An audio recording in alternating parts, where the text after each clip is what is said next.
Hello dear student, myself P K. Sharma. आज हम आपको बताने जा रहे हैं common emitter configuration of transistor में ट्रांजिस्टर के कैरेक्टरिस्टिक्स के बेस पर उनके कुछ विशेष पैरामीटर्स को फाइंड आउट कैसे करते हैं और उनके क्या विशेष कौन कौन से पैरामीटर्स होते हैं। जैसे कि पहला मैंने बताया है इनपुट डायनामिक रेसिस्टेंस, इनपुट गतिज प्रतिरोध, दूसरा आउटपुट डायनामिक रेसिस्टेंस, आउटपुट गतिज प्रतिरोध, और ऐसे ही करंट एम्प्लीफिकेशन फैक्टर। जैसा कि मैंने आपको common base configuration of transistor में भी उनके विशेष पैरामीटर्स को बताया था, ठीक वैसे ही अब हम लोग कॉमन इमिटर कॉन्फ़िगरेशन के लिए पढ़ने जा रहे हैं। तो आइए स्टार्ट करते हैं। सबसे पहले इनपुट डायनामिक रेसिस्टेंस क्या होता है। इनपुट डायनामिक रेसिस्टेंस क्या होता है, तो ध्यान दें। कह सकते हैं कि जो इनपुट वोल्टेज है और जो इनपुट करंट है, इनपुट वोल्टेज और इनपुट करंट के बीच का जो अनुपात है वह इनपुट डायनामिक रेसिस्टेंस कहलाता है। बट ऐसा तब पॉसिबल है जब आउटपुट वोल्टेज VCE कांस्टेंट हो। फिर से एक बार मैं आपको बताता हूँ। इनपुट वोल्टेज में चेंज मतलब बेस इमीटर वोल्टेज में चेंज तथा बेस करंट में चेंज का रेशियो इनपुट डायनामिक रेसिस्टेंस कहलाता है, जहाँ आउटपुट वोल्टेज VCE कांस्टेंट हो। फिर से एक बार मैं आपको बता दूं कि इनपुट वोल्टेज अर्थात बेस इमीटर वोल्टेज में चेंज व बेस करंट में चेंज का अनुपात इनपुट डायनामिक रेसिस्टेंस कहलाता है, जिसे RI से प्रदर्शित करते हैं, जहां RI बराबर डेल्टा VBE अपान डेल्टा IB, जबकि VCE यानी कि आउटपुट वोल्टेज कांस्टेंट। ऐसे ही आउटपुट डायनामिक रेसिस्टेंस क्या होता है। आउटपुट डायनामिक रेसिस्टेंस जो होता है वो होता है आउटपुट वोल्टेज और आउटपुट करंट का अनुपात जब input current means base current constant हो। आउटपुट वोल्टेज अर्थात कलेक्टर इमीटर वोल्टेज में चेंज तथा कलेक्टर करंट में चेंज का अनुपात आउटपुट रेसिस्टेंस कहलाता है, जिसे RO से प्रदर्शित करते हैं, जहां RO बराबर डेल्टा VCE अपान डेल्टा IC, जहां बेस करंट IB कांस्टेंट। ऐसे ही तीसरा हमारा पैरामीटर है current amplification factor. Current amplification factor क्या होता है in case of common emitter configuration. होता है कलेक्टर करंट में चेंज तथा बेस करंट में चेंज का अनुपात का रेशियो करंट एम्प्लीफिकेशन फैक्टर कहलाता है, जहां output current means VCE constant. ठीक है। अब एक बहुत ही मोस्ट इम्पॉर्टेंट चीज़ आपको हम बताने जा रहे हैं, और वो है कॉमन बेस कॉन्फ़िगरेशन के करंट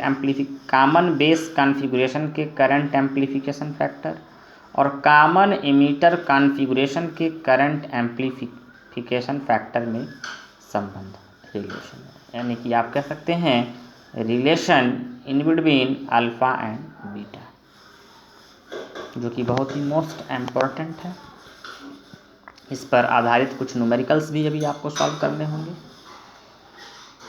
जैसे देखिए दिया हुआ है, जैसा कि हम जानते हैं कि ट्रांजिस्टर के करंट इक्वेशन से emitter current is equal to होता है base current plus collector current, IE is equal to IB plus IC।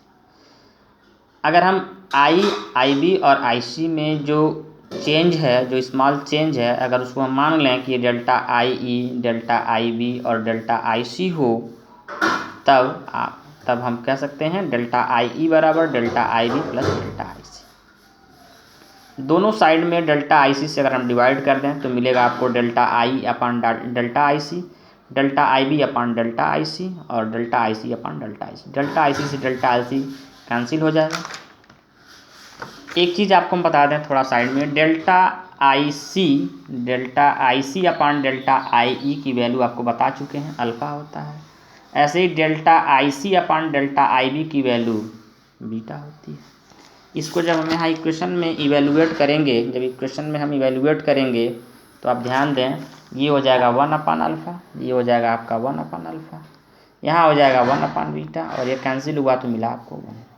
इस 1 को ट्रांसफ़र करिए, 1 upon alpha minus 1 is equal to 1 upon beta, तो 1 minus alpha upon alpha is equal to 1 upon beta. इसका reciprocal ले लीजिए तो मिलेगा beta is equal to alpha upon 1 minus alpha, and this is very important relation. या इसी फार्मूले को अगर हम alpha is equal to beta के टर्म में वैल्यू फाइंड करें तो हम ऐसे कह सकते हैं बीटा इज इक्वल टू, या 1 upon beta is equal to 1 upon alpha minus 1, sorry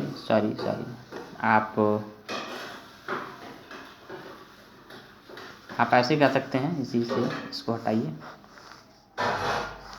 हाँ, आप कह सकते हैं यहीं पे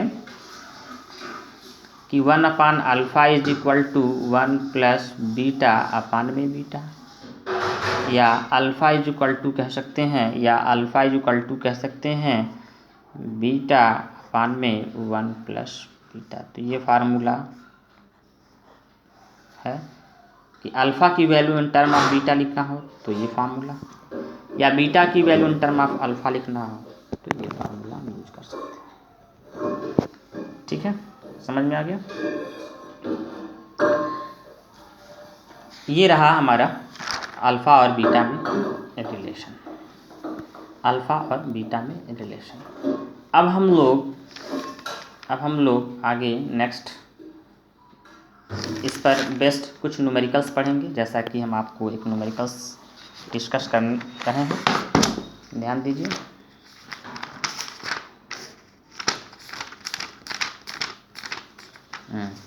जैसे कि एक न्यूमेरिकल दिया हुआ है, एग्जाम्पल नंबर 1 देखिए आप, एग्जाम्पल नंबर 1 यहाँ पे लिखा हुआ कह रहा है एक ट्रांजिस्टर में अल्फ़ा का मान 0.98 है तथा ट्रांजिस्टर कॉमन इमीटर मोड में है तथा बेस करंट में 2 मिली एम्पियर का परिवर्तन हो तो कलेक्टर करंट में कितना परिवर्तन होगा। अब आपके पास फार्मूला है beta is equal to alpha upon 1 minus alpha. Alpha की वैल्यू गिवन है अल्फ़ा की वैल्यू 0.98 गिवन है। अल्फ़ा की वैल्यू यहाँ पुट करिए 0.98 अपान में 1 माइनस 0.98। यहाँ से आप बीटा की वैल्यू निकाल ले जाइएगा, यहाँ से बीटा की वैल्यू कैलकुलेट हो गई और ये मान लीजिए आपकी बीटा की वैल्यू आ गई 49। अब मुझे बीटा मिल गया, हमसे पूछा क्या गया है, हमसे पूछा गया डेल IC का मान निकालना है, डेल IC की वैल्यू निकालनी है। आपके पास फार्मूला होता है beta is equal to del IC upon del IB, आप इस फार्मूले में रखें और इसमें रख करके कैलकुलेट करें। ठीक है, ऐसे ही दूसरा न्यूमेरिकल हमारे पास है एक ट्रांजिस्टर में अल्फ़ा का मान 0.98 है तथा कॉमन बेस मोड में संयोजित है। स्थिर कलेक्टर वोल्टेज पर यदि मीटर करंट में 2 मिली एम्पियर का परिवर्तन होता है तो कलेक्टर करंट कितना